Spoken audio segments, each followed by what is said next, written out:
Hello all dear aspirants and warmly welcome है आप सभी लोगों का आईएफएस की शानदार और बहुत बेहतरीन प्लेटफॉर्म के ऊपर। और आप सभी को पता है सीएसआर नेट का रिजल्ट लग चुका है और उसी के साथ साथ आईएफएस के होनहार एंड मेहनती बच्चों ने इस एग्जाम्स में बहुत ही शानदार रैंक के साथ क्वालिफिकेशन किया है। तो हम बातें कर रहे हैं उन सभी बच्चों के साथ, जान रहे हैं उनको जर्नी को, और उसी के साथ साथ हम उनसे कुछ सीखने को स्ट्रैटेजी टिप्स जो है आगे आने वाले एस्पिरेंट्स के लिए जानेंगे। तो वीडियो के एंड तक जो है आप सभी लोगों को बने रहना है। जानते हैं आज हमारे साथ जुड़े हैं एमपी से कैंडिडेट, उनकी कहानी कैसे रही इस एग्जाम्स के क्वालिफिकेशंस की।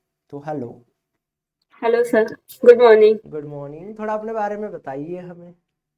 जी सर। सर मेरा नाम हेमलता मकवाना है। मैं मध्य प्रदेश के नीमच डिस्ट्रिक्ट के रामपुरा शहर से हूँ। मेरी BSc MSc government PG college Rampura Vikram university से कंप्लीट हुई है। वो 2024 में कंप्लीट हुआ है। और मेरा मास्टर सब्जेक्ट बॉटनी था। ये मेरा सीएसआईआर नेट का सेकेंड अटेम्प्ट था। इसमें मेरा जेआरएफ क्वालिफाई हुआ है विथ 99.11 परसेंटाइल के साथ। एआईआर 78 आई है। और इससे पहले मेरे सीएसआईआर नेट में एलएस क्वालिफाई हुआ था विथ रैंक 73। ओके, तो पहले तो आपको लता जी कॉन्ग्रेचुलेट करना चाहूँगा थैंक यू पूरे सर। आईएफएस फैकल्टी पैनल की तरफ से। Thank you so much sir. Okay, अब मुझे ये बताइए कि पहले अटेम्प्ट में एलएस और दूसरे अटेम्प्ट में इतने बेहतरीन रैंक के साथ जेआरएफ, तो कैसे रही आपकी कहानी, कैसे किया था आपने प्रिपरेशन, थोड़ा बताओगे हमें। सर मैंने प्रिपरेशन आईएफएस के यूट्यूब प्लेटफॉर्म से ही किया है। पूरा पूरा ही प्रिपरेशन मेरा। तो जितना जो पढ़ाते थे सर वही सब पढ़ा है और वहीं से क्वेश्चन प्रैक्टिस भी आईएफएस की बुक से करी है। इसी तरह से किया है सर। बस जो लास्ट टाइम थोड़ी गलतियां हुई थी उन पे सुधार करके इस बार जेआरएफ हुआ है। ओके, अब मैं जैसे आपसे, तो आपने पहले अटेम्प्ट में बहुत अच्छा परफॉर्मेंस किया था और दूसरे अटेम्प्ट में तो मतलब लाजवाब रही कहानी। तो मुझे ये बताइए कि आपको क्या लगता है कि ऐसे क्या आपने गलतियां करी थी पहले अटेम्प्ट में जो कि आपने दूसरे अटेम्प्ट में ना दोहराई। सर मेरे पढ़ाई तो बहुत अच्छी थी। मैंने जब फर्स्ट अटेम्प्ट में भी किया था पढ़ा मैंने बहुत अच्छा था, लेकिन जब मैं पेपर दे रही थी वो 3 घंटे डिसाइड करते हैं रिजल्ट। तो मैंने उसमें पार्ट सी में मेरे क्वेश्चन बहुत ज्यादा गलत चले गए थे। मैंने मतलब 25 अटेम्प्ट किए थे, उसमें से 9 to 10 क्वेश्चन गलत चले गए थे। तो वो कहीं ना कहीं जेआरएफ का एलएस ही रह गया था। इस बार मैंने सिलेक्शन ऑफ द क्वेश्चन पे बहुत ज्यादा ये करा। मेरे हर बार गलत जाते हैं क्वेश्चन, कभी भी एक्यूरेसी तो रहती नहीं थी। तो थोड़े मॉक टेस्ट दिए और क्वेश्चन प्रैक्टिस इस बार मैंने बहुत अच्छे से करी। पढ़ाई जितनी थी मैंने उतनी ही रखी। एक्स्ट्रा में एक आध यूनिट और करी और उन्हीं को अच्छे से किया। और क्वेश्चन बहुत अच्छे से अटेम्प्ट किए एग्जाम में भी। तो इस बार मेरा जेआरएफ हो गया। बहुत बढ़िया। यही सुधार किया था मैंने। अब मुझे आपसे यही मतलब जानने में थोड़ा और अपने डीपली लेके जाऊंगा आपको। मुझे ये बताइए कि जब आप पिछले अटेम्प्ट में थे और आपने वहां पे क्वेश्चन प्रैक्टिस के ऊपर उतना फोकस नहीं किया था जो आपने दूसरी दफा किया। अब जो सारे बहुत सारे एस्पिरेंट्स मैंने ऐसे देखे हैं कि जो बहुत ज्यादा हार्ड वर्किंग डेडिकेटेडली होके पढ़ाई करते हैं और वो क्वेश्चन प्रैक्टिस से फियर रहता है उनको, तो उन उस चीज के ऊपर आपकी क्या राय है, आप क्या बताना चाहोगे। सर क्वेश्चन प्रैक्टिस तो जब मैंने फर्स्ट टाइम, मेरे को भी इतना नॉलेज था नहीं इस एग्जाम का, पढ़ना स्टार्ट किया यूट्यूब से। धीरे धीरे पढ़ती गई, फिर पता चला कि इसमें क्वेश्चन प्रैक्टिस भी करना जरूरी होता है। आईएफएस की पीवाईक्यू बुक है, लेक्चर से ही पता चला मुझे। फिर मैंने भी ऑर्डर करी। तो इस बुक को जब मैंने देखा कि इतनी मोटी बुक, इतने सारे क्वेश्चन, इतने टफ है ये, तो कैसे सोल्व होंगे, मैं कहाँ आ गई, कैसे एग्जाम मेरा कैसे क्वालिफाई होगा, बहुत डाउट आया था सर। फिर भी मैंने कहा नहीं नहीं हो जाएगा, इतने सारे बच्चे कर ही रहे हैं, ये कहाँ से आ रही है, यहीं से तो है, सभी कर ही रहे हैं। तो फिर मैंने लगाना स्टार्ट किया। पहले मैं पढ़ती थी एक यूनिट, फिर क्वेश्चन प्रैक्टिस करती थी। तो क्वेश्चन सोल्व ही नहीं होते थे। इतना कभी कभी तो रोना भी आ जाता था कि कैसे क्वेश्चन सोल्व होंगे। बस ये था कि नहीं नहीं करना है, हो ही जाएगा, एक दिन तो हो ही जाएगा। ऐसे करती गई धीरे धीरे क्वेश्चन समझ में आने लग गए। एक तो मैं हिंदी मीडियम से हूँ तो मुझे इंग्लिश का भी थोड़ा रहता था क्वेश्चन समझने में। तो धीरे धीरे करती गई सर। एक एक दो यूनिट स्टार्टिंग में प्रॉब्लम आई, फिर धीरे धीरे इंटरेस्ट भी आने लग गया और क्वेश्चन धीरे धीरे बनने भी लग गए थे। मुझे लगता है बस करते जाओ, क्वेश्चन से बीच छोड़ो मत। मैं भी रोई हूँ बहुत बार कि हो ही नहीं रहे क्वेश्चन, तो कैसे होगा ऐसे, तो एग्जाम क्वालिफाई करना तो स्टार्ट कर दिया मैंने पढ़ना, पर हो जाता है धीरे धीरे।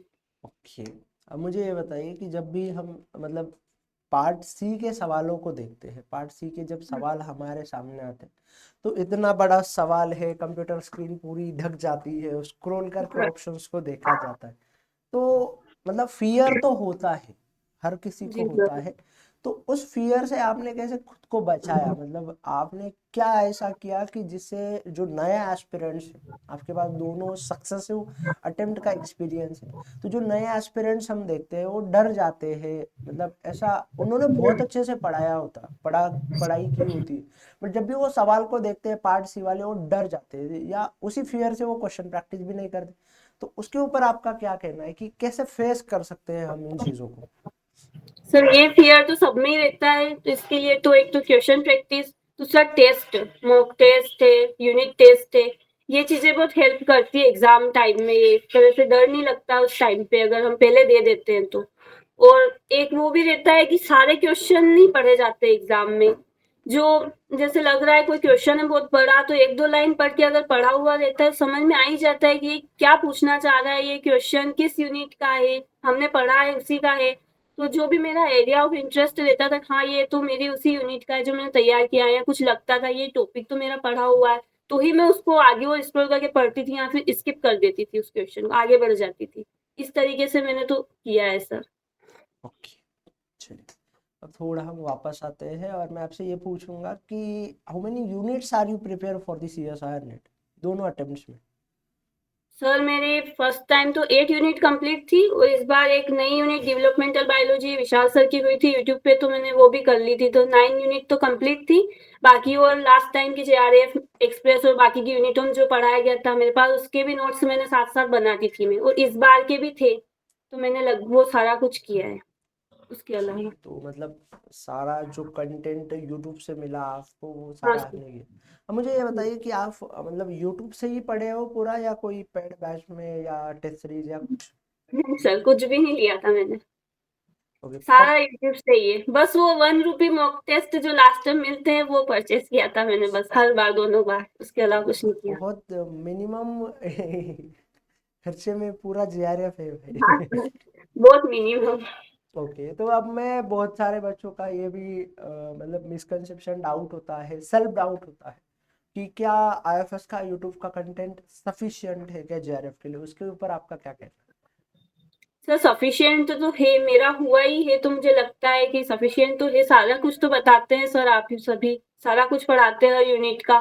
बस वो रहता है कि खुद को कंसिस्टेंट होके पढ़ना पड़ता है, वो खुद में थोड़ा लाना पड़ता है कि नहीं मुझे पढ़ना पड़ेगा। वो एक पेड बैच होती है ना, तो पैसे लगते हैं उसमें, टाइम टू टाइम क्लासे आती है डेली टू डेली, तो उसमें एक लग जाता है कि नहीं पढ़ना है पढ़ना है, पर इसमें यूट्यूब में खुद से करना ज्यादा पड़ता है। बस यही फर्क है, बाकी कंटेंट तो बहुत है सर, और एक टाइम ज्यादा लगता है उसमें, 6 महीने में पेड बैच में हो जाता है 13 यूनिट, तो सारा कुछ मिल जाता है। है? ओके, अब मुझे ये बताइए कि आपका पसंदीदा यूनिट कौन सा रहा था एंटायर प्रिपरेशन में, या आपको इजी यूनिट कौन सी लगी थी?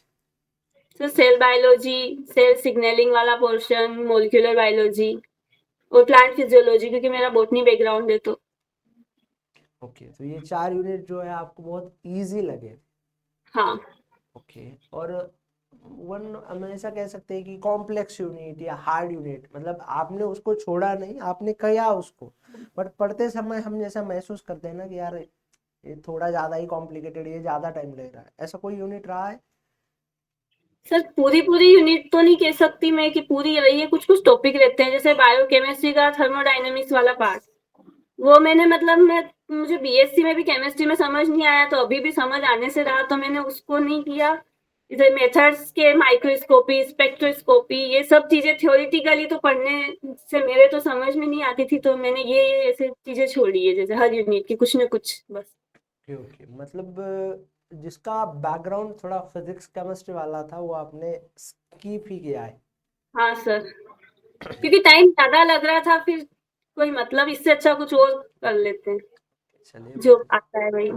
अब जैसे पहला अटेम्प्ट में आपका सक्सेसफुल क्वालिफाई हुआ, फिर आपने सेकंड अटेम्प्ट में जीआरएफ किया, फिर ये जो बीच का समय रहा था इसमें आपने रिवीजन कैसे किया, किस तरीके से मॉक टेस्ट लगाए और किस तरीके से क्वेश्चन प्रैक्टिस की, या आपका डेली रूटीन क्या होता था पहले सक्सेसिव अटेम्प्ट के बाद?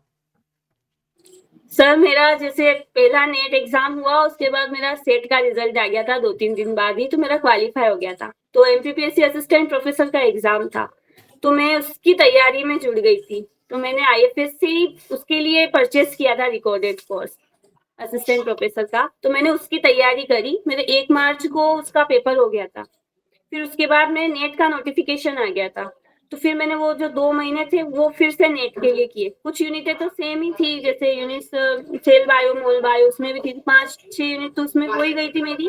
बाकी की जो थी फिर से इनका रिवीजन फिर लास्ट के 2 मंथ में हुआ मेरा। ओके, चलिए बहुत बेहतरीन।